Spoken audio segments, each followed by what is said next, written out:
Pfizer on Friday said a lower dose of its vaccine for 2 to 4-year-olds generated a weaker immune response than expected during trials, potentially delaying authorization.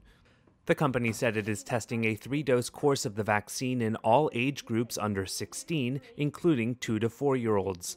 Disappointing news for parents who have been eager to inoculate their toddlers, but perhaps even grimmer was the company's assessment Friday that at this point it looks like the COVID-19 pandemic will not be behind us until 2024.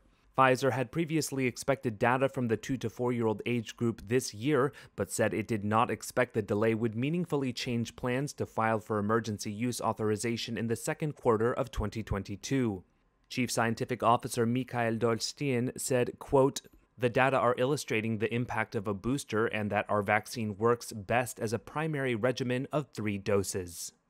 If the 3-dose study is successful, Pfizer and BioNTech expect to submit data to regulators to support an emergency use authorization for children 6 months to under 5 years of age in the first half of 2022. Dr. Anthony Fauci, the top U.S. infectious disease expert, said on Thursday that the Omicron variant would soon dominate infections in the United States. Hospitalizations for COVID-19 have jumped 45% over the last month, and cases have increased by 40% to a 7-day average of 123,000 new infections a day, according to a Reuters tally. Studies show that 2 mRNA vaccine doses are less effective at preventing Omicron infection, but that a 3rd booster dose restores much of the vaccine's efficacy.